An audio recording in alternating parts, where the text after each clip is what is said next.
Nos vemos en la otra vida, me dijo mi nuera, encerrándome en el barco que se hundía. Mi hijo solo me miró. Me dejaron para que me ahogara. Hicieron mi funeral y reclamaron mi herencia. Pero sobreviví. Cuando aparecí en medio de mi propio funeral, la expresión de sus caras no tenía precio. ¿Desde dónde nos estás viendo hoy? Déjanos tu ubicación en los comentarios y dale like y suscríbete al canal. Mi nombre es Esperanza Mendoza, tengo 65 años y esta es la historia de cómo mi propia familia trató de matarme por dinero. Pero déjame contarte cómo llegamos hasta aquí, porque la traición no empieza de un día para otro. Se cocina lentamente, como el veneno que casi me mata. Todo comenzó hace 6 meses, cuando noté que mi nuera Valeria había empezado a comportarse extraño. Bueno, más extraño de lo normal, porque esa mujer siempre me había dado mala espina desde el día que mi hijo Ricardo la trajo a casa. Pero una madre no dice nada cuando ve a su hijo enamorado, aunque sepa que está cometiendo el error de su vida. Valeria había comenzado a hacer comentarios sobre mi salud. «Ay, suegrita, se ve cansada. ¿No será mejor que se haga unos estudios?» O mi favorito, «A su edad, vivir sola es peligroso. ¿Y si se cae y nadie se da cuenta?» Claro, vivir sola en la casa que compré con mi difunto esposo, después de trabajar como maestra durante 35 años, era peligroso. Pero vivir con ellos, que no pagaban renta y habían convertido mi cocina en su restaurante personal, eso sí era seguro. Mi hijo Ricardo, bendito sea, siempre había sido un buen hombre, pero con una debilidad fatal. Creía todo lo que esa mujer le decía. Cuando Valeria empezó a sugerir que yo estaba olvidadiza y que tal vez necesitaba cuidados especiales, él se lo creyó completamente. «Mamá, Valeria tiene razón», me dijo una tarde mientras tomábamos café. «Te hemos visto confundida últimamente. Ayer pusiste sal en lugar de azúcar en tu té». Yo lo miré directamente a los ojos. «Hijo, puse sal porque tu esposa había cambiado los recipientes de lugar». Otra vez. Pero Ricardo ya estaba perdido en el mundo de fantasía que Valeria había creado, donde yo era una pobre viejita que necesitaba ser salvada de sí misma. Lo que no sabía era que ella tenía planes muy específicos para esa salvación. La primera señal real de peligro llegó cuando encontré a Valeria revisando mis papeles del testamento. Estaba en mi estudio, con mis documentos legales esparcidos sobre el escritorio, fotografiándolos con su teléfono. «Valeria, ¿qué haces?» Se sobresaltó tanto que casi tiró mi lámpara antigua. «Ay, suegrita», me asustó. Solo estaba organizando sus papeles. «Están muy desordenados». Mis papeles están perfectamente organizados y están en mi estudio privado. Me sonrió con esa sonrisa falsa que había perfeccionado durante los 5 años que llevaba casada con mi hijo. «Es que Ricardo y yo estamos preocupados por usted. ¿Qué pasaría si algo le ocurre y nosotros no sabemos dónde están sus documentos importantes?» Ah, qué considerados. ¿Qué? Querían saber exactamente cuánto dinero iban a heredar cuando yo muriera. El problema era que yo no tenía planes de morirme pronto, y eso parecía incomodarlos enormemente. Esa noche, cuando Ricardo vino a cenar como todos los martes, le pregunté directamente: «Hijo, ¿tú le dijiste a Valeria que revisara mis papeles?» Se removió incómodo en su silla. «Mamá, solo queremos estar preparados. Usted ya tiene 65 años. Es normal que pensemos en estos temas». «¿Preparados para qué? ¿Para mi muerte?» «No diga eso», se apresuró a responder. «Es solo que, bueno, Valeria dice que es importante conocer la situación financiera familiar. Por si algo pasa», Valeria dice. Valeria piensa. Valeria opina. Mi hijo había desaparecido completamente detrás de esa mujer, pero yo no me hice vieja siendo tonta. Esa noche instalé una cámara pequeña en mi estudio. Si querían revisar mis cosas, perfecto, pero yo iba a tener evidencia de sus travesuras. No tuve que esperar mucho. 3 días después, mientras yo estaba en el mercado, Valeria entró a mi casa usando la llave que Ricardo le había dado para emergencias. La vi en la grabación, fotografiando cada página de mi testamento, mis estados de cuenta bancarios y mis pólizas de seguro de vida. Pero lo que más me sorprendió fue verla hacer una llamada telefónica desde mi estudio. «Ya tengo toda la información», decía. «La vieja tiene más dinero del que pensábamos. La casa está valuada en casi 2 millones, más los ahorros y las inversiones. Si todo sale como planeamos, podríamos estar hablando de 5 millones en total. ¿5 millones? Yo sabía que tenía una buena pensión y que la casa se había revaluado, pero no tenía idea de que mi patrimonio fuera tan atractivo para estos buitres. No sospecha nada, continuó Valeria. Ricardo se encarga de que confíe en nosotros, y con los medicamentos que le estamos dando, pronto va a estar tan confundida que nadie va a cuestionar nada. ¿Medicamentos? ¿Qué medicamentos? Cuando escuché esa conversación, el mundo se me vino encima. Mi propia nuera estaba planeando algo contra mí, y mi hijo era parte de ello. Pero necesitaba más información antes de actuar. Después de todo, acusar a la familia de conspirar contra uno suena a paranoia senil, ¿verdad? Me puse a observar más cuidadosamente todo lo que pasaba en mi casa. Y no me gustó nada lo que vi. Valeria había empezado a traerme vitaminas especiales todas las mañanas. Para su energía, suegrita. A su edad, el cuerpo necesita más nutrientes. Yo las tomaba delante de ella, pero después me iba al baño y las vomitaba. No soy tonta. Si mi nuera de repente se preocupaba por mi salud después de 5 años de tratarme como estorbo, algo raro estaba pasando, y tenía razón en sospechar. Después de 3 días sin tomar sus vitaminas, me sentía más clara, más alerta. Sea lo que fuera que me estaba dando, definitivamente no eran vitaminas.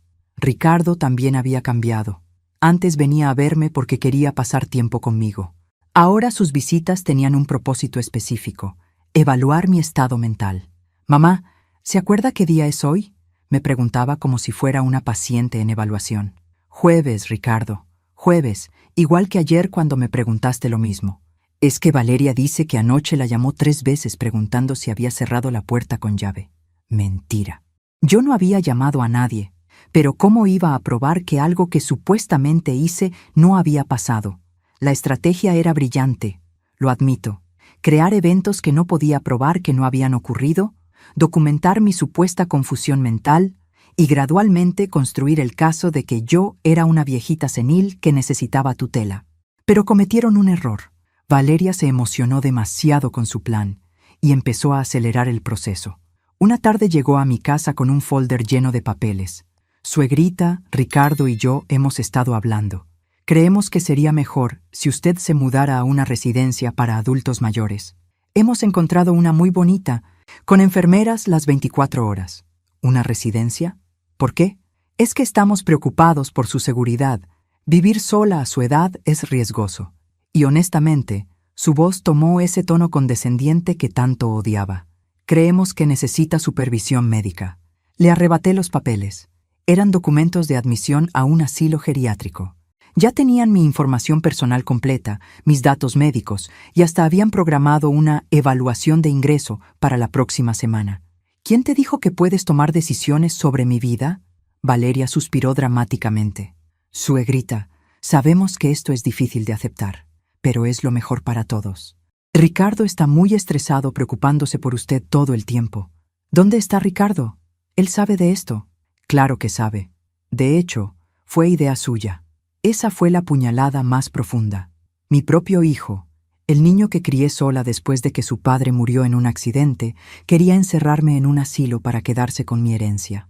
Esa noche Ricardo vino a cenar, como siempre, pero esta vez yo estaba preparada. Hijo, Valeria dice que quieres meterme en un asilo. Ricardo ni siquiera me miró a los ojos. Mamá, no es un asilo, es una residencia muy bonita. Van a cuidarla mejor de lo que nosotros podemos. ¿Nosotros? Ustedes no me cuidan. Yo me cuido sola perfectamente bien. Mamá, la semana pasada se olvidó del gas prendido. Pudo haber una explosión. Otra mentira. Yo nunca me olvidaba del gas, pero aparentemente en el mundo de Valeria y Ricardo, yo era una bomba de tiempo viviente. Ricardo, mírame a los ojos y dime la verdad. ¿Esto es porque realmente crees que estoy mal? ¿O porque quieren mi casa y mi dinero? Por un segundo, vi culpa en su mirada. Pero Valeria había hecho bien su trabajo lavándole el cerebro. Mamá, no todo es sobre dinero, es sobre su bienestar. Mentiroso. Todo era sobre dinero. Y esa noche decidí que si querían jugar sucio, yo también podía hacerlo.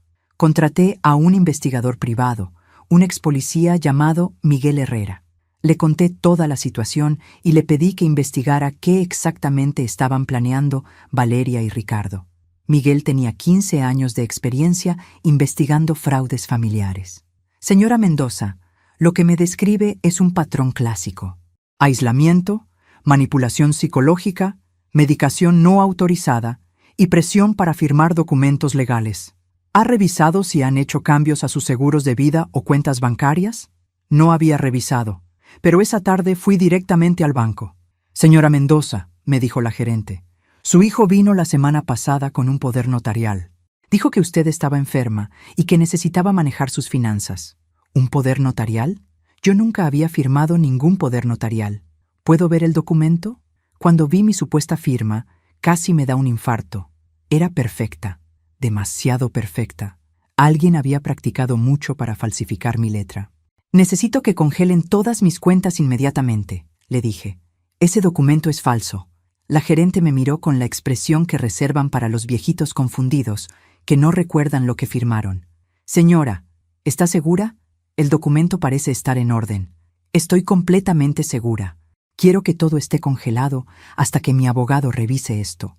Esa noche contraté al mejor abogado de la ciudad. El licenciado Raúl Vega tenía 30 años de experiencia en casos de abuso de ancianos y fraude familiar. Señora Mendoza, me dijo después de revisar toda la documentación, lo que su familia está haciendo es un delito federal. Falsificación de documentos, fraude financiero y posible envenenamiento. Tenemos bases sólidas para una demanda criminal. Pero yo no quería solo justicia legal. Quería que pagaran por traicionarme. Y tenía un plan para eso. Miguel, mi investigador, resultó ser tan bueno como prometía. En 2 semanas tenía evidencia de todo lo que Valeria y Ricardo habían estado planeando. Y era peor de lo que imaginaba. No solo habían falsificado documentos para acceder a mis cuentas bancarias, también habían contactado a una empresa de bienes raíces para tasar mi casa. Habían averiguado sobre mis seguros de vida y, lo más perturbador de todo, habían estado investigando métodos para acelerar mi muerte que parecieran naturales. Miguel me mostró los mensajes de texto que había interceptado entre Valeria y una mujer llamada Carmen, que aparentemente era enfermera en el hospital. Carmen, los medicamentos que me pediste van a hacer que se vea confundida y débil, pero no van a matarla rápido. Valeria, ¿cuánto tiempo?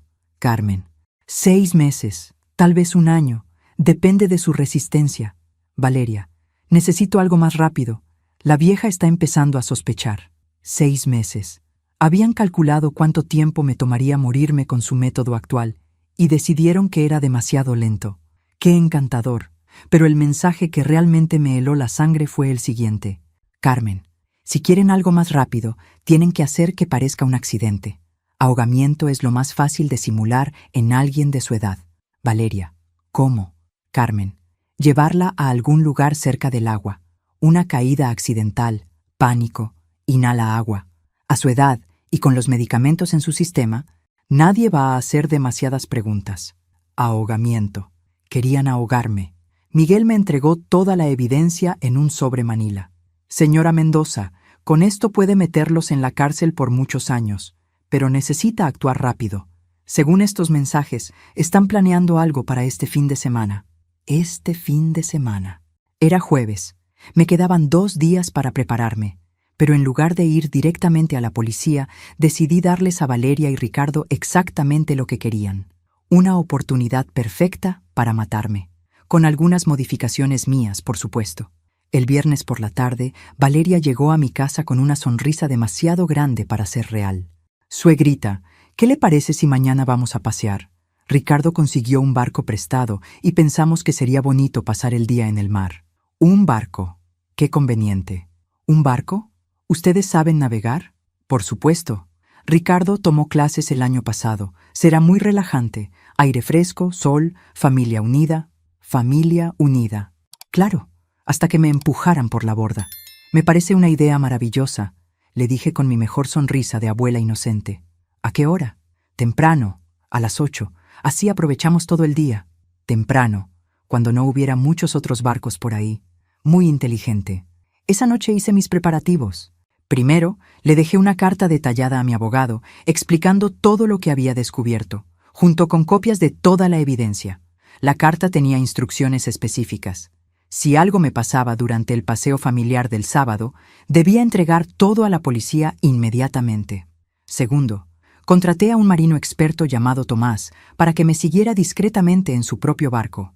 Le pagué 3,000 pesos extra por mantener la distancia suficiente para no ser visto, pero estar cerca si necesitaba rescate. Tercero, y esto fue mi toque personal favorito, preparé una pequeña sorpresa para Valeria y Ricardo. Si querían que pareciera un accidente, yo iba a darles un accidente que nunca olvidarían. Esa noche practiqué contener la respiración en la bañera de mi casa. A los 65 años no era tan ágil como antes, pero décadas de natación en mi juventud me habían dejado con buenos pulmones. Podía mantenerme bajo el agua por casi 2 minutos si era necesario. También preparé una bolsa impermeable pequeña con mi teléfono, dinero en efectivo y copias de los documentos más importantes. La amarré firmemente a mi cintura, debajo de la ropa. El sábado llegó brillante y soleado. Valeria y Ricardo pasaron por mí exactamente a las 8, sonrientes como si realmente fuera un día familiar normal en lugar de mi ejecución planeada. «Mamá, ¿lista para su aventura marítima?», preguntó Ricardo con esa alegría falsa que había perfeccionado últimamente. «Lista como nunca», respondí. Y era cierto, aunque no de la manera que él imaginaba. El barco era más pequeño de lo que esperaba. Un velero de unos 8 metros, lo suficientemente grande para navegar cómodamente, pero lo suficientemente pequeño para que un accidente pareciera plausible. Mientras Ricardo preparaba el motor y Valeria organizaba la comida que había traído, yo memoricé cada detalle del barco. ¿Dónde estaban los chalecos salvavidas? Las cuerdas, los compartimientos de emergencia. Si iban a intentar matarme en el agua, yo iba a estar preparada. ¿Sabe nadar bien, suegrita?, preguntó Valeria mientras zarpábamos. Qué considerada al preguntar. «Oh, hace años que no me meto al mar», mentí. «Pero supongo que es como andar en bicicleta, ¿verdad?». Valeria y Ricardo intercambiaron una mirada. Perfecto. Pensaban que era una víctima fácil. Navegamos durante 1 hora hasta llegar a una zona donde no se veían otros barcos. El lugar perfecto para un accidente. Ricardo apagó el motor. «Mamá, venga acá, por favor. Queremos tomarle una foto con el mar de fondo». Me levanté obedientemente y caminé hacia la proa del barco, donde me estaban esperando. Valeria tenía su teléfono listo, supuestamente para la foto, pero yo había visto las miradas que se habían lanzado. Era hora del show. «¿Aquí está bien?», pregunté, posicionándome cerca del borde. «Perfecto», dijo Valeria. «Un paso más hacia atrás, por favor». Un paso más hacia atrás me pondría en posición para que me empujaran fácilmente al agua. Qué considerados al telegrafiar sus intenciones. Di el paso hacia atrás. Valeria se acercó como para ajustar mi posición. Y entonces sucedió exactamente lo que esperaba. Valeria me puso las manos en los hombros y me empujó con fuerza hacia atrás. Pero yo estaba lista. En lugar de resistir el empujón, lo aproveché para lanzarme al agua de manera que pareciera accidental. El agua estaba fría, pero no tanto como esperaba. Me hundí rápidamente, mantuve los ojos cerrados y contenía la respiración mientras escuchaba sus voces distorsionadas desde arriba. «¡Mamá! ¡Mamá!», gritaba Ricardo. Su actuación era bastante convincente. «¡Dios mío! ¡Se resbaló!». Valeria también actuaba bien. «Ricardo, haz algo». Me quedé bajo el agua unos 30 segundos más. Luego subí a la superficie jadeando y chapoteando como si fuera una anciana en pánico.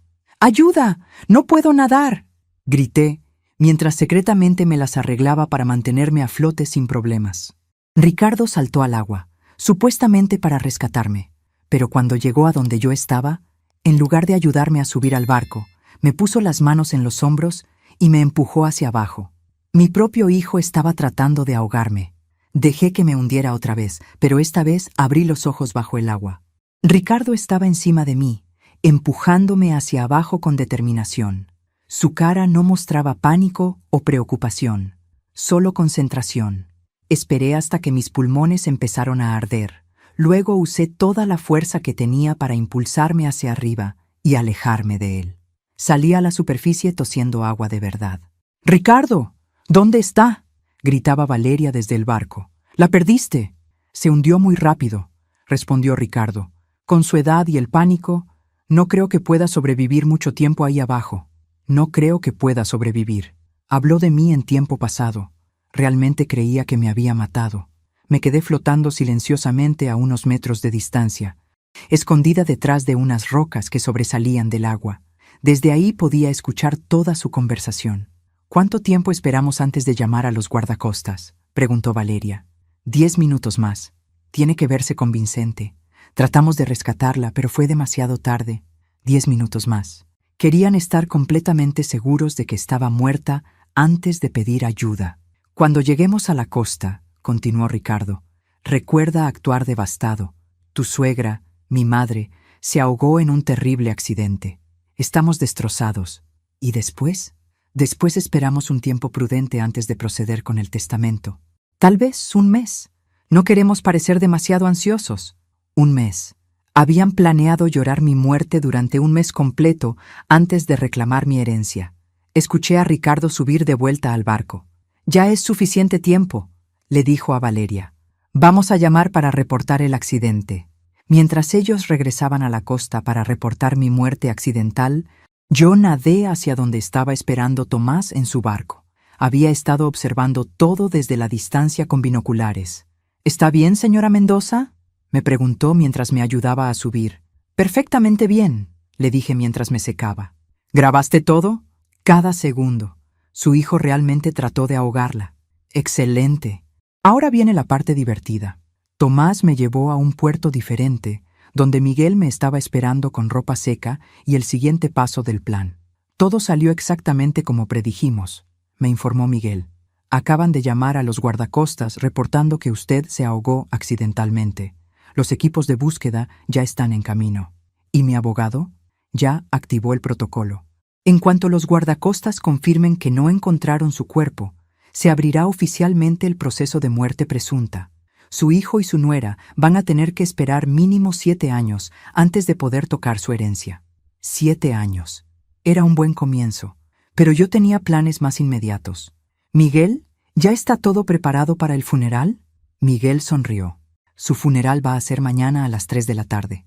Ricardo insistió en que fuera rápido, para no prolongar el sufrimiento, según dijo. Qué considerado de su parte querer enterrar rápidamente la evidencia de su crimen. Perfecto. ¿Y la otra parte del plan? Todos los medios de comunicación van a estar ahí. Ricardo y Valeria van a dar entrevistas sobre la tragedia familiar. Van a actuar como los parientes dolientes». «Excelente. Entonces mañana a las 3:30, más o menos cuando estén dando sus entrevistas lacrimógenas, va a tener la sorpresa de sus vidas». Esa noche me quedé en un hotel, ordenando mis pensamientos y preparándome para la confrontación final. Mañana, Valeria y Ricardo iban a descubrir que es mucho más difícil matar a una madre que a una anciana indefensa. Pero primero, tenía que sobrevivir a mi propio funeral. El día de mi funeral amaneció nublado, como si hasta el clima estuviera de acuerdo con el drama que estaba por desarrollarse. Desde la ventana de mi hotel podía ver la funeraria donde se estaba llevando a cabo mi velorio. Miguel había organizado todo perfectamente. Como no había cuerpo, habían puesto un ataúd cerrado con una foto mía en la tapa. La foto que Ricardo había elegido era de mi cumpleaños del año pasado, donde yo sonreía sin saber que mi propio hijo ya estaba planeando matarme. A las 2:30 de la tarde llegué a la funeraria, pero no entré. Me quedé escondida en el café de enfrente, observando a través de la ventana mientras la gente llegaba a despedirse de mí. Había más personas de las que esperaba. Mis antiguos colegas de la escuela donde enseñé, algunas vecinas, algunos parientes lejanos, gente que genuinamente me estimaba y estaba triste por mi supuesta muerte. Pero los que más me interesaba observar eran Ricardo y Valeria. Y no me decepcionaron. Ricardo estaba actuando el papel del hijo devastado a la perfección. Vestido de negro, con los ojos rojos como si hubiera estado llorando. Recibía las condolencias con cara de dolor genuino. «Fue tan repentino», le decía a cualquiera que quisiera escuchar. Un segundo estaba tomándose fotos en el barco, y al siguiente, el agua se la tragó tan rápido que no pudimos hacer nada. Valeria también estaba dando una actuación digna de un Oscar. Lloraba delicadamente en un pañuelo, apoyándose en Ricardo como si fuera demasiado frágil para mantenerse en pie sola. Era como una segunda madre para mí. le decía a una reportera que había venido a cubrir la tragedia. Siempre nos cuidó tanto. No puedo creer que se haya ido así. Una segunda madre. La misma mujer que había planeado envenenarme lentamente hablaba de mí como si fuera su ser querido. Pero lo que realmente me enfureció fue cuando Ricardo habló con el periodista. Mi madre era una mujer extraordinaria, dijo con voz quebrada. Dedicó su vida a educar niños, nos enseñó el valor del trabajo duro y la honestidad. Su pérdida es devastadora para toda la familia. El valor de la honestidad. Esto lo decía el hombre que había falsificado mi firma para robar mi dinero y después había tratado de ahogarme con sus propias manos. A las 3 en punto comenzó la ceremonia. El padre Martínez, que había sido mi confesor durante 20 años, dijo una misa hermosa sobre mi vida y mis contribuciones a la comunidad. Esperanza Mendoza fue una mujer de fe inquebrantable, dijo desde el púlpito. Enfrentó las tragedias de la vida con dignidad y siempre puso a su familia por encima de todo. Siempre puse a mi familia por encima de todo. Tenía razón. Y por eso mismo había terminado en esta situación. Durante la ceremonia, Ricardo se levantó para dar un discurso de despedida. Caminó lentamente hacia el frente de la capilla, supuestamente superado por la emoción. Quiero agradecerles a todos por acompañarnos en este momento tan difícil, comenzó, con voz temblorosa. Mi madre era... Se detuvo, llevándose las manos a la cara como si no pudiera continuar. La audiencia suspiró compasivamente. Era la mujer más fuerte que conocí, continuó después de un momento. Nos enseñó que la familia es lo más importante en la vida, que debemos cuidarnos unos a otros, que el amor verdadero significa hacer sacrificios por las personas que amas. Sacrificios. Como sacrificar mi vida para que ellos pudieran heredar mi dinero. Sé que desde donde está ahora nos está viendo. Sé que nos está cuidando. Y sé que va a estar orgullosa de cómo vamos a honrar su memoria. Honrar mi memoria. Probablemente gastándose mi herencia en vacaciones de lujo.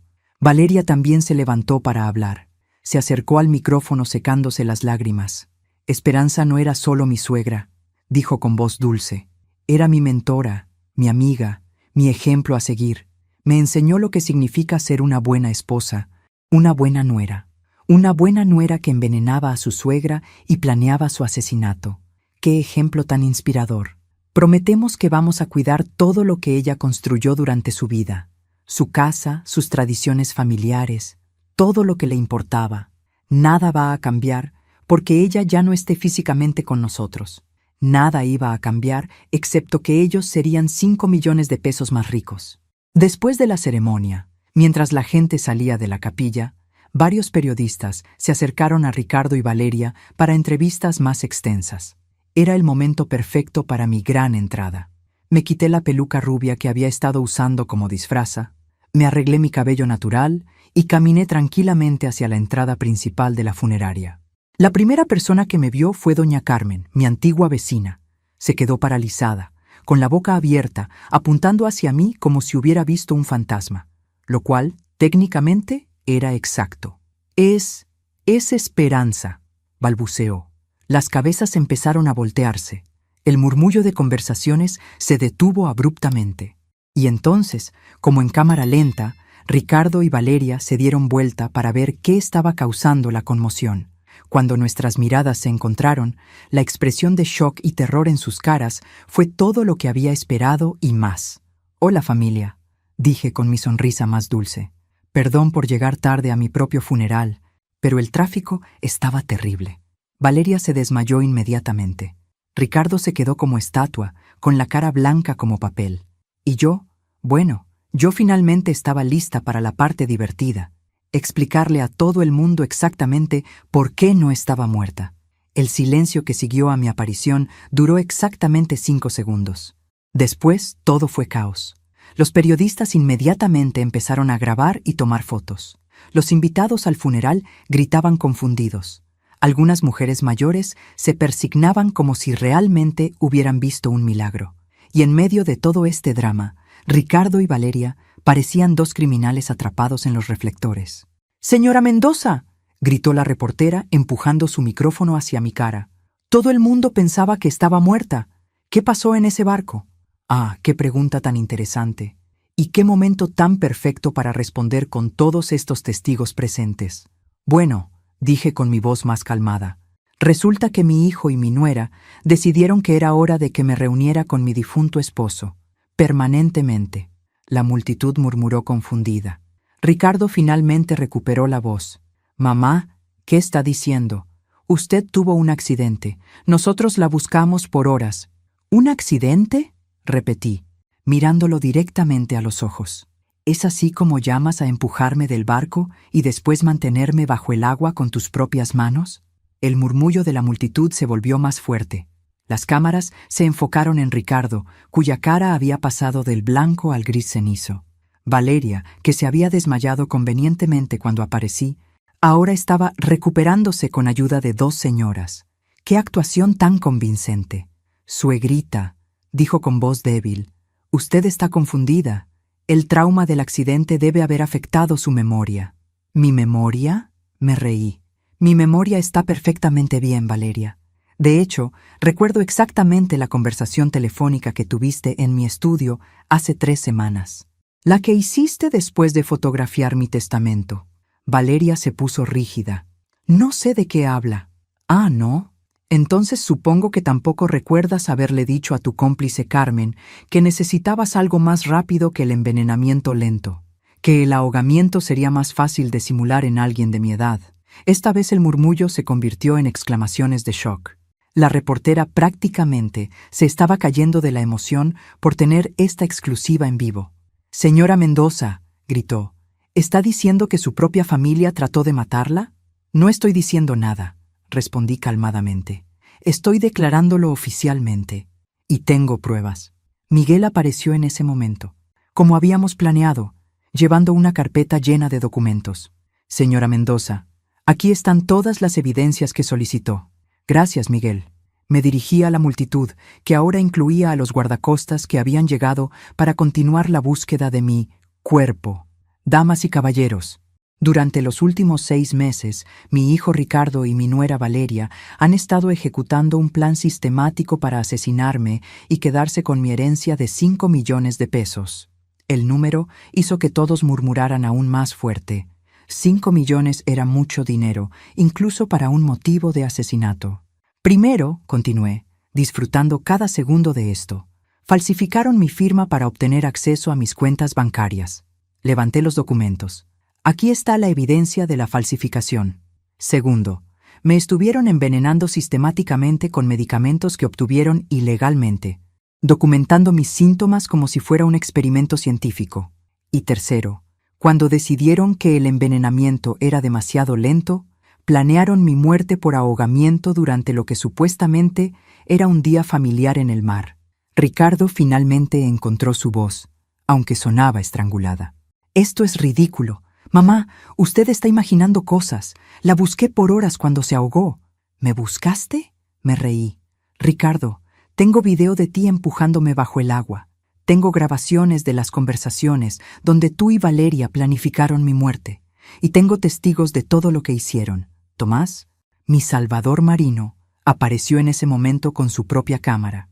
Yo grabé todo lo que pasó en el barco, anunció. Esta señora me contrató para seguirlos porque sospechaba que algo iba a pasar. Los periodistas inmediatamente se lanzaron sobre Tomás para conseguir la historia completa. Mientras tanto, yo observaba las caras de Ricardo y Valeria. La realización de que habían sido completamente superadas finalmente estaba llegando. Pero Valeria era más lista de lo que yo creía. En lugar de colapsar completamente, cambió de estrategia. «Todo esto es mentira», gritó súbitamente, con una fuerza que sorprendió a todos. «Esta mujer está loca. Ha estado acosándonos durante meses. Inventó toda esta historia porque no quiere que Ricardo sea feliz conmigo». Ah, ahora era mi culpa. Qué interesante giro de la narrativa. «Miren sus ojos», continuó Valeria, apuntando hacia mí dramáticamente. «Está disfrutando esto. Una madre normal no montaría este espectáculo si realmente hubiera pasado por algo traumático». Tenía que admitir que la mujer era buena. Algunos de los presentes empezaron a mirarme con expresión dudosa. Tal vez una víctima real de intento de asesinato no estaría tan calmada y controlada. Pero yo había estado preparándome para esto también. «Valeria, dije con voz dulce. Tienes razón en una cosa. Estoy disfrutando esto enormemente. Después de 6 meses de que me envenenaran sistemáticamente, después de que mi propio hijo tratara de ahogarme, después de tener que fingir mi propia muerte para salvar mi vida, sí, estoy disfrutando verte ser expuesta por lo que realmente eres. Me dirigí a la multitud, pero si piensan que estoy actuando de manera extraña para una víctima, permítanme explicarles algo. Yo no soy una víctima, soy una sobreviviente. Y las sobrevivientes no lloran. Las sobrevivientes toman venganza. La multitud aplaudió. Aparentemente, mi actitud les gustaba más que la histeria de Valeria. Pero Ricardo no había terminado de luchar. «¡Pruébenlo!», gritó desesperadamente. «Si tienen tantas pruebas, llamen a la policía. Que vengan aquí y arresten a alguien». Como si lo hubiera conjurado con sus palabras, sirenas se escucharon acercándose. Miguel había llamado a la policía antes de que yo apareciera en el funeral. Por supuesto, todo había sido coreografiado perfectamente. 3 patrullas se detuvieron frente a la funeraria. El inspector Ramírez, a quien yo conocía desde que era detective junior, bajó del primer auto con una expresión muy seria. «Señora Mendoza», dijo acercándose, «me da mucho gusto verla viva. Hemos revisado toda la evidencia que su abogado nos entregó esta mañana». «Inspector», respondí, «espero que haya sido suficientemente convincente».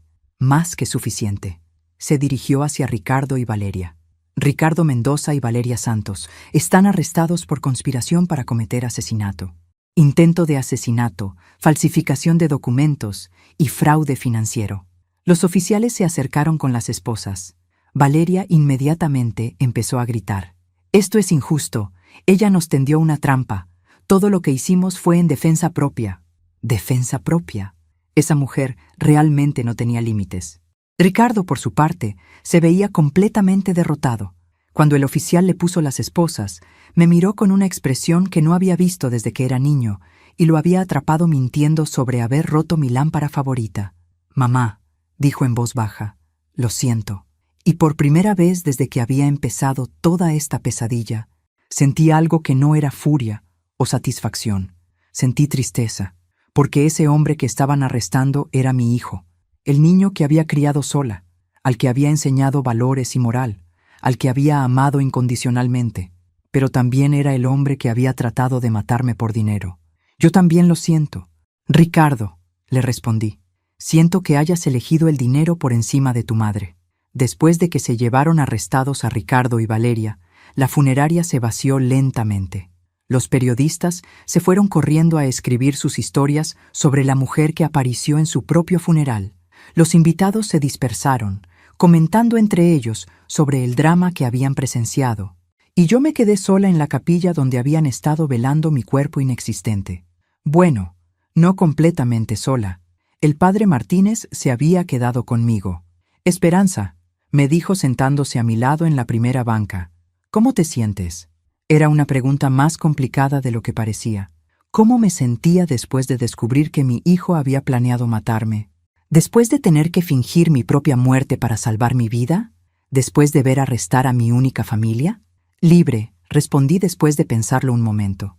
«Por primera vez en meses me siento completamente libre». El padre Martínez asintió comprensivamente.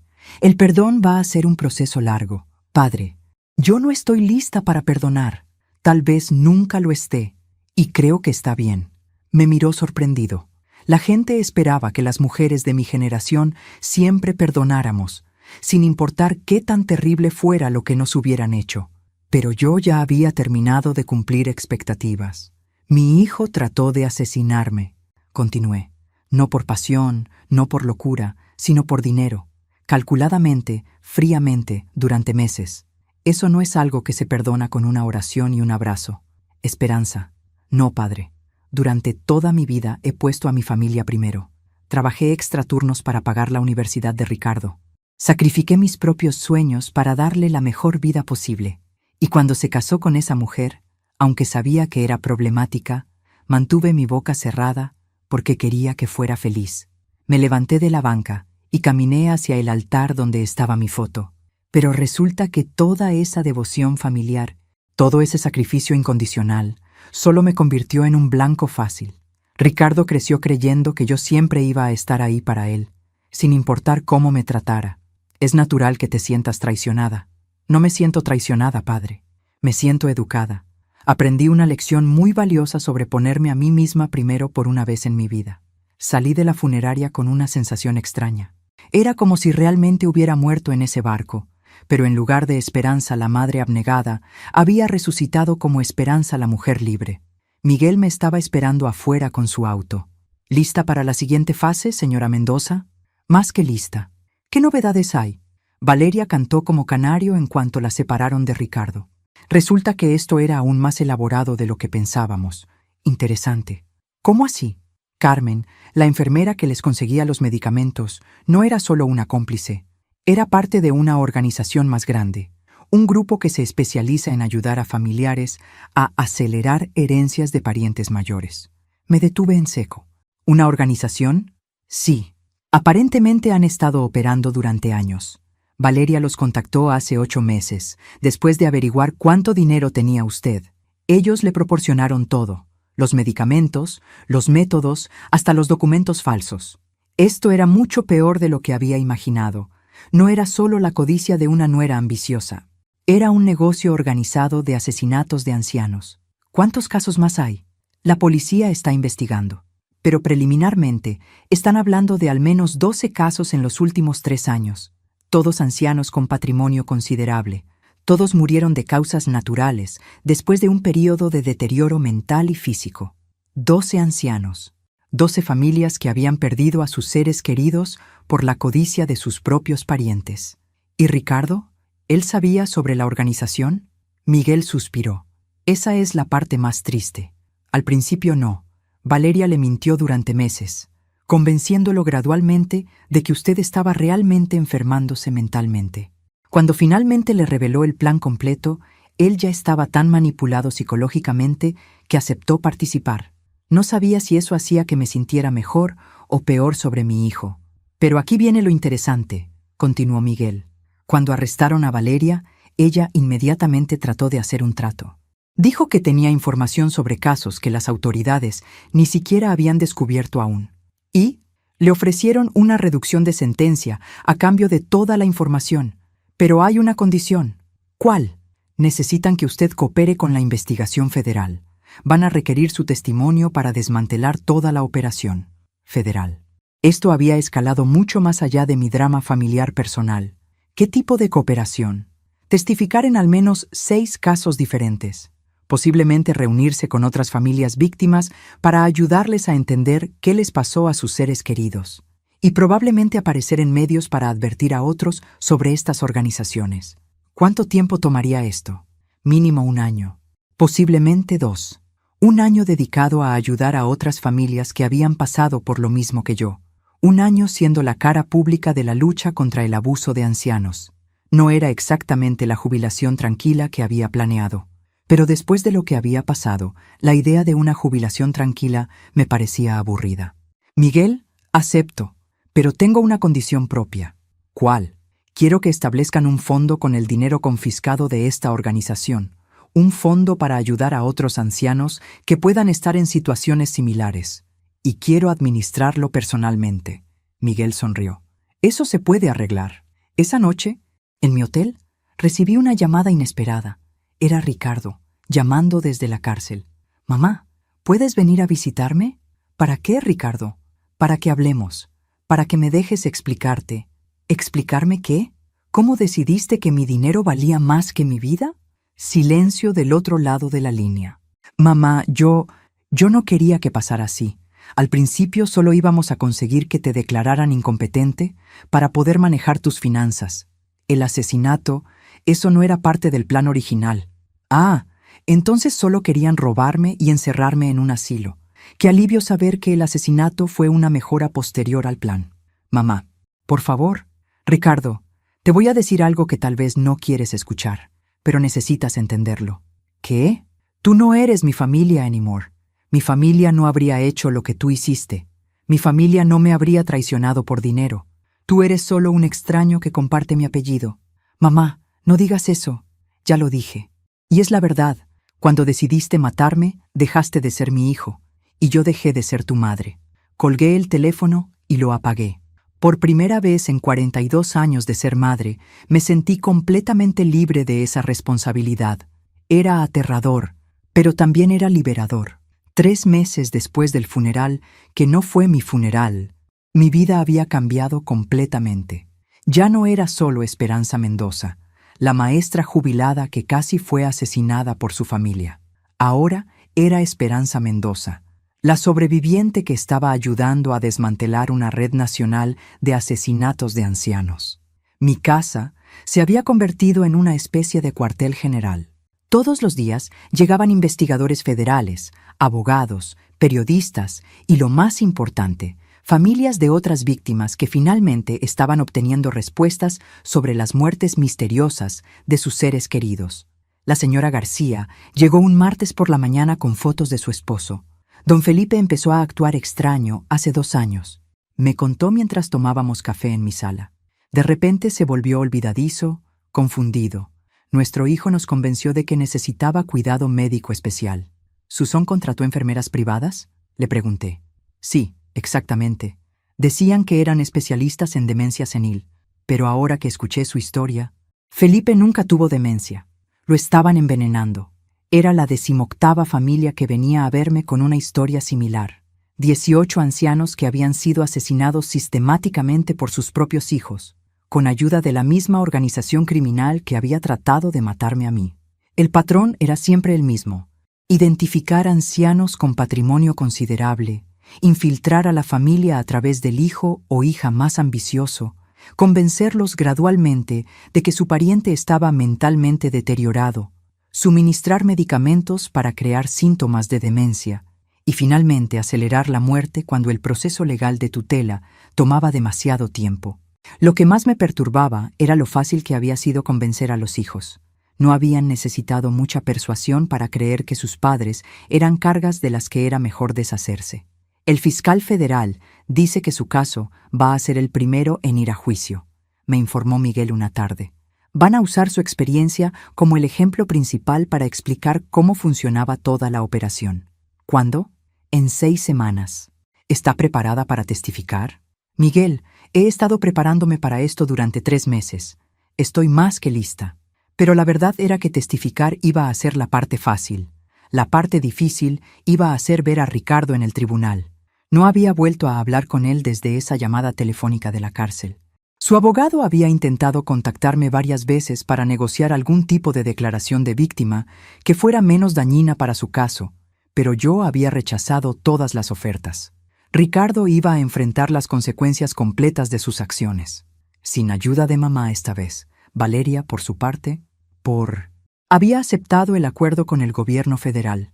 A cambio de toda la información sobre la organización criminal, iba a recibir solo 15 años de prisión en lugar de cadena perpetua. También iba a testificar contra todos sus cómplices, incluido Ricardo. La exnuera que había tratado de matarme ahora iba a ser la testigo estrella contra mi hijo. Había una ironía poética en eso que casi me hacía reír. Casi. Una tarde, mientras revisaba los documentos que iba a presentar en el juicio, sonó el timbre de mi casa. Cuando abrí la puerta, me encontré con una mujer mayor que no reconocí. «Señora Mendoza, mi nombre es Rosa Castillo. Soy la madre de Valeria». La madre de Valeria. Esto sí que era inesperado. «Señora Castillo, ¿qué puedo hacer por usted? ¿Podemos hablar? Sé que esto es extraño, pero necesito decirle algo sobre mi hija». La invité a pasar, más por curiosidad que por cortesía. ¿Qué podía querer decirme la madre de la mujer que había tratado de asesinarme? Rosa se sentó nerviosamente en mi sala, jugueteando con su bolsa. «Señora Mendoza, yo sé que mi hija hizo algo terrible, imperdonable, pero necesito que sepa que ella no siempre fue así. Señora Castillo, con todo respeto, no creo que una conversación sobre la infancia difícil de Valeria vaya a cambiar los hechos de lo que hizo. No, no es eso». Se apresuró a aclarar. «Es que, bueno, hay algo sobre Valeria que salió durante la investigación. Algo que tal vez explique por qué fue tan fácil reclutarla para esta organización». «¿Qué cosa?». Rosa tomó una respiración profunda. «Valeria no es mi hija biológica. La adopté cuando tenía 15 años, después de que saliera del sistema de hogares temporales. Esto era información nueva. Y, antes de que llegara conmigo, Valeria había estado en 11 hogares temporales diferentes. En tres de ellos había ancianos que murieron mientras ella estaba ahí. Se me heló la sangre. ¿Qué está diciendo? Las autoridades nunca pudieron probar nada porque eran muertes que parecían naturales. Pero ahora, con todo lo que ha salido sobre esta organización, creo que Valeria ha estado haciendo esto desde que era adolescente. ¿Por qué me está contando esto? Rosa me miró directamente a los ojos. Porque durante el juicio, el abogado de Valeria va a tratar de pintar a su hijo como el verdadero criminal. Van a decir que ella era una víctima inocente que fue manipulada por Ricardo. Pero eso no es cierto. ¿Cómo lo sabe? Porque cuando Valeria tenía 17 años, yo empecé a sospechar de ella. Contraté a un investigador privado. Rosa sacó un sobre de su bolsa. Estos son reportes que nunca entregué a las autoridades porque no tenía pruebas suficientes. Pero ahora abrí el sobre. Dentro había fotografías, documentos médicos y reportes de investigación que mostraban un patrón claro. Valeria había estado involucrada en la muerte de ancianos desde mucho antes de conocer a Ricardo. ¿Por qué no entregó esto antes? Porque era mi hija. Rosa empezó a llorar. Porque a pesar de todo, la amaba. Pero cuando vi lo que le hizo a usted, lo que le hizo a su familia, no pude seguir protegiéndola. Esta información cambiaba todo. No solo sobre el juicio, sino sobre la culpabilidad de Ricardo. Si Valeria era una asesina serial con años de experiencia, entonces tal vez mi hijo realmente había sido manipulado. Tal vez realmente era una víctima. O tal vez solo era una víctima de su propia codicia y debilidad. Señora Castillo, ¿estaría dispuesta a testificar sobre esto en el juicio? Es por eso que vine a verla. Sí, voy a testificar. Es lo menos que puedo hacer por todas las familias que sufrieron por culpa de mi hija. Esa noche llamé a Miguel para contarle sobre la visita de Rosa. Esto es enorme, me dijo. Con esta información, podemos demostrar que Valeria era la mente criminal detrás de todo, que Ricardo fue reclutado y manipulado. ¿Eso significa que Ricardo va a recibir una sentencia menor? Posiblemente. Tal vez en lugar de cadena perpetua, esté hablando de 20-25 años. 20 años. Mi hijo estaría en la cárcel hasta los 65 años. Saldría siendo un anciano, si es que salía vivo. Por primera vez desde el arresto, sentí algo parecido a simpatía por Ricardo. Tal vez realmente había sido víctima de Valeria, igual que yo. Pero luego recordé sus manos empujándome bajo el agua en ese barco. Recordé sus ojos fríos y calculadores mientras me mantenía sumergida. Y la simpatía desapareció. Víctima o no, mi hijo había tomado la decisión de matarme. Y algunas decisiones no tienen perdón. El día del juicio llegó con una lluvia torrencial que parecía presagiar el drama que estaba por desarrollarse. Me vestí con mi mejor traje negro, el mismo que había usado para los funerales de mi esposo y mis padres. Parecía apropiado usarlo para el funeral simbólico de mi relación con mi hijo. El tribunal estaba repleto. Además de los abogados, jurados y familias de las víctimas, había docenas de periodistas y cámaras de televisión. Mi caso se había vuelto nacional, el símbolo de una epidemia de abuso de ancianos que nadie había querido reconocer. Cuando entré al tribunal, inmediatamente busqué a Ricardo con la mirada. Estaba sentado en la mesa de la defensa, vestido con un traje que yo le había comprado para su boda. Se veía más delgado, más viejo, con canas que no tenía 6 meses atrás. Cuando nuestros ojos se encontraron, él intentó sonreírme. Una sonrisa triste, suplicante, que me pedía perdón sin palabras. Yo le mantuve la mirada por un momento, luego volteé hacia el frente sin expresión alguna. Ya no había nada que decir entre nosotros. Valeria estaba en la mesa del fiscal, preparándose para testificar contra su exmarido. Se había cortado el cabello y usaba lentes, tratando de verse como una profesional respetable en lugar de la manipuladora asesina que realmente era. Su actuación había mejorado considerablemente desde el funeral. El fiscal federal, el licenciado Torres, comenzó con su argumento inicial. Damas y caballeros del jurado, este caso trata sobre la traición más profunda posible. Un hijo que decide matar a su propia madre por dinero. Describió el caso meticulosamente. Los medicamentos, la falsificación de documentos, el intento de asesinato en el barco, todo respaldado por evidencia irrefutable. Pero este no es solo el caso de una familia disfuncional, continuó Torres. Es el caso de una organización criminal que ha estado operando durante años, asesinando sistemáticamente a ancianos vulnerables con la ayuda de sus propios familiares. El abogado defensor de Ricardo, el licenciado Morales, presentó una estrategia que yo ya esperaba. Ricardo como víctima de Valeria. Mi cliente fue manipulado psicológicamente por una mujer que resulta ser una asesina serial, argumentó Morales. Ricardo Mendoza no es un criminal, es otra víctima de Valeria Santos. Cuando llegó mi turno de testificar, caminé hacia el estrado sintiendo las miradas de todos en la sala. Este era el momento que había estado esperando durante meses. Mi oportunidad de contar la verdad completa sobre lo que había pasado. Señora Mendoza, comenzó el fiscal Torres, por favor cuéntele al jurado cómo comenzó a sospechar que algo andaba mal. Relaté toda la historia desde el principio. Las vitaminas extrañas, los documentos falsificados, la conversación telefónica que había escuchado a escondidas. ¿En algún momento confrontó a su hijo directamente sobre sus sospechas? Sí. Le pregunté si todo esto era porque realmente creía que yo estaba enferma o porque querían mi casa y mi dinero. ¿Qué respondió? Me dijo que no todo era sobre dinero, que era sobre mi bienestar, pero vi culpa en sus ojos. Sabía que estaba mintiendo. Señora Mendoza, describa lo que pasó en el barco. Esta era la parte más difícil, describir cómo mi propio hijo había tratado de ahogarme. Valeria me empujó del barco, supuestamente por accidente. Cuando Ricardo saltó al agua para rescatarme, en lugar de ayudarme, me puso las manos en los hombros y me empujó hacia abajo. ¿No hay posibilidad de que estuviera realmente tratando de ayudarla? No. Abrí los ojos bajo el agua. Pude ver su cara. No había pánico. No había desesperación por salvarme. Solo concentración. Mi hijo estaba tratando de matarme y sabía exactamente lo que estaba haciendo. El silencio en el tribunal era total. Podía escuchar mi propia respiración magnificada en el micrófono. ¿Cómo se siente usted hacia su hijo ahora? Miré directamente a Ricardo antes de responder. Ya no tengo un hijo. El hombre que me crió murió el día que decidió que mi dinero valía más que mi vida. Ricardo se cubrió la cara con las manos. No pude distinguir si estaba llorando o simplemente no podía soportar mirarme. El contrainterrogatorio del abogado defensor fue exactamente lo que esperaba. Intentos de pintarme como una víctima confundida que había malinterpretado las intenciones de su hijo.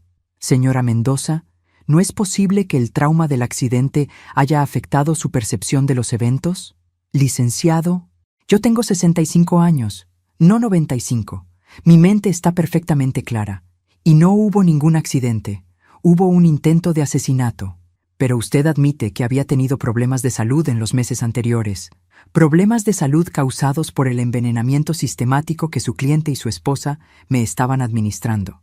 Señora Mendoza, ¿es posible que su hijo realmente estuviera preocupado por su bienestar y que las acciones que usted interpreta como maliciosas fueron realmente intentos mal dirigidos de ayudarla? Me reí. Literalmente, me reí en el tribunal. Licenciado, ¿usted cree que falsificar mi firma para robar mi dinero fue un intento de ayudarme? ¿Que envenenarme durante meses fue medicina? ¿Que mantenerme bajo el agua hasta que casi me ahogo fue rescate acuático? Señora Mendoza, no, licenciado. No insulte mi inteligencia ni la del jurado. Su cliente no es una víctima. Es un criminal que trató de matar a su propia madre por dinero. Y si quiere intentar convencer a alguien de lo contrario, va a tener que trabajar mucho más duro que eso. Cuando terminé de testificar y regresé a mi asiento, me sentí aliviada. Por fin había dicho públicamente todo lo que necesitaba decir. Por fin había confrontado a Ricardo con la verdad completa de lo que había hecho, pero el drama real estaba por comenzar. Porque ahora era el turno de Valeria de testificar contra Ricardo. Y después de las revelaciones de su madre adoptiva, yo sabía que iba a ser una actuación magistral. La mujer que había orquestado mi casi asesinato estaba a punto de destrozar la vida de mi hijo. Y honestamente, una parte de mí estaba deseando verlo. Valeria subió al estrado como una actriz preparándose para la interpretación de su vida.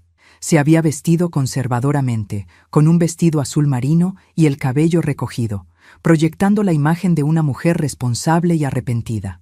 El fiscal Torres comenzó su interrogatorio estableciendo la cronología de los eventos desde la perspectiva de Valeria. Ella confesó todo: el envenenamiento, la falsificación de documentos, el plan de asesinato, pero cada confesión venía acompañada de una justificación que pintaba a Ricardo como el verdadero cerebro criminal. Ricardo me convenció de que su madre estaba sufriendo, declaró con voz temblorosa. Decía que ella había perdido la razón, que no recordaba cosas básicas, que era peligroso dejarla sola. ¿Pero usted sabía que los síntomas eran causados por los medicamentos que le estaban dando? Al principio no. Ricardo me dijo que eran vitaminas para ayudar con su confusión mental.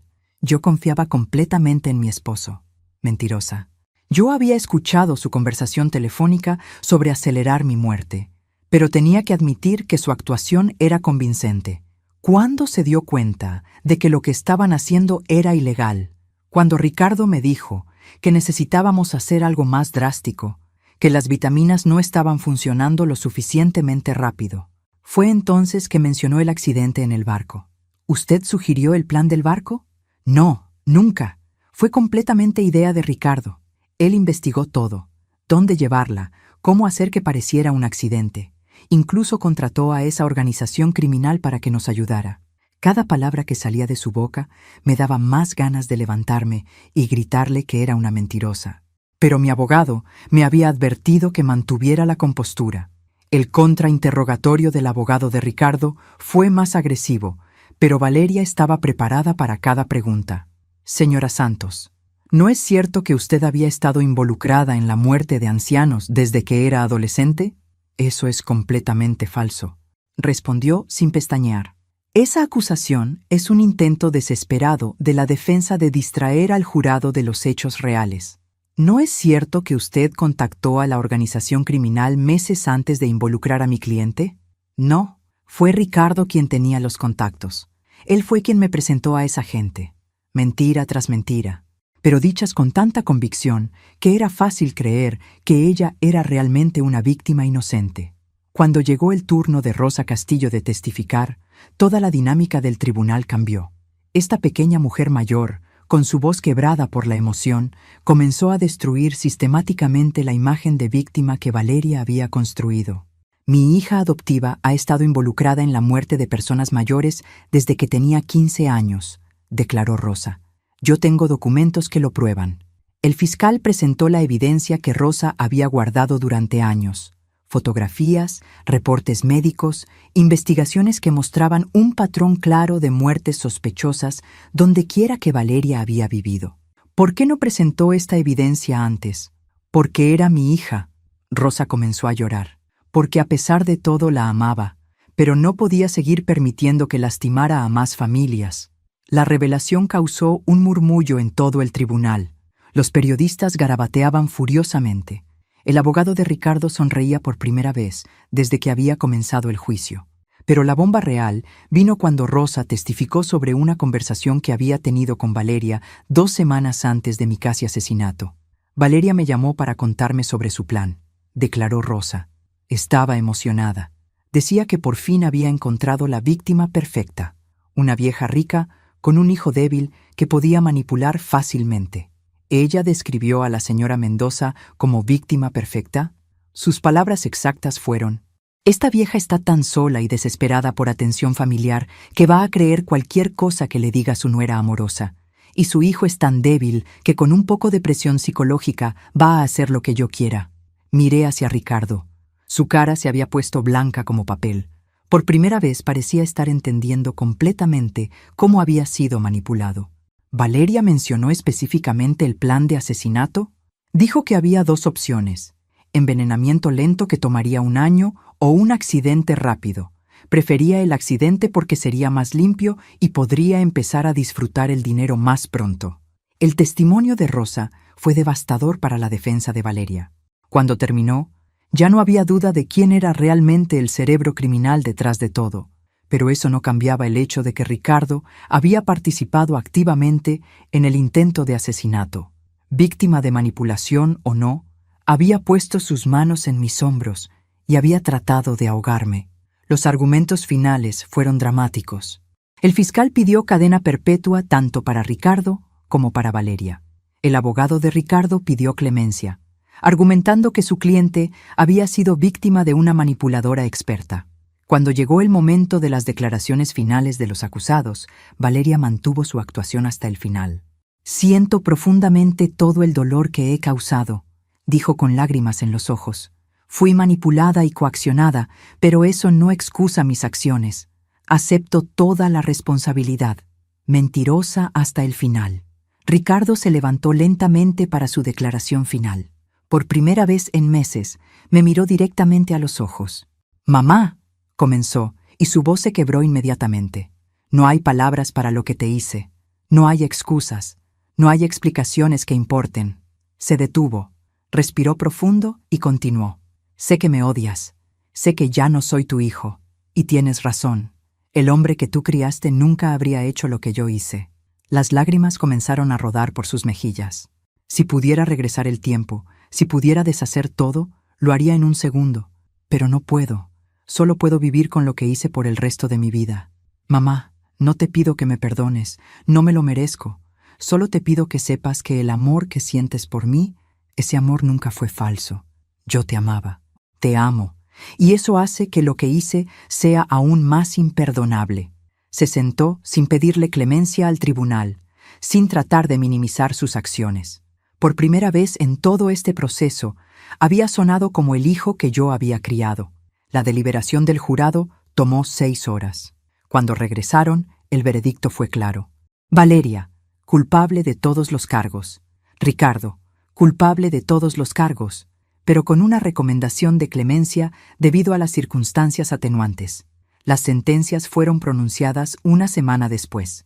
Valeria recibió cadena perpetua sin posibilidad de libertad condicional. Ricardo recibió 25 años, con posibilidad de libertad condicional después de 15. Después de la sentencia, mientras salía del tribunal, Ricardo me alcanzó en los pasillos. Los guardias le permitieron acercarse para despedirse.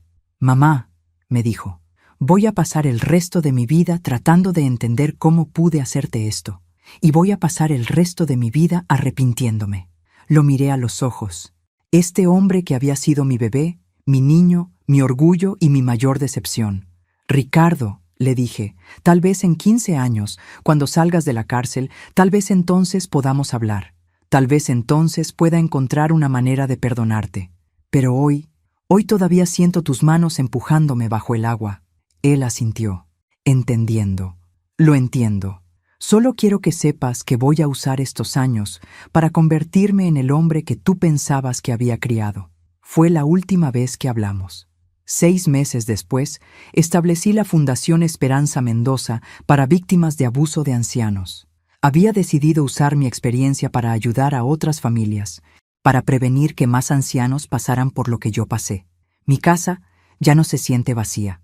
Está llena de propósito, de visitantes que necesitan ayuda, de nuevas amistades que he hecho en este trabajo. ¿Me siento sola? A veces. ¿Extraño a mi familia? Extraño la familia que pensaba que tenía, no la familia que realmente era. Pero por primera vez en mi vida estoy viviendo para mí misma, no como madre, no como esposa, no como víctima, como esperanza, simplemente esperanza. Y resulta que eso es más que suficiente. Cada mañana me levanto sabiendo que sobreviví, que triunfé, que tomé la traición más profunda posible y la convertí en propósito. Mi hijo trató de matarme por 5 millones de pesos, pero lo que no entendió es que mi vida vale mucho más que eso. Y ahora, gracias a mi trabajo, las vidas de docenas de otros ancianos también. Al final, él perdió todo: su libertad, su familia, su futuro. Yo gané algo que nunca había tenido antes: la completa y total libertad de ser exactamente quien quiero ser. ¿Quién ganó realmente? Creo que eso es obvio. Ahora cuéntame, ¿qué harías tú si descubrieras que tu propia familia está planeando traicionarte?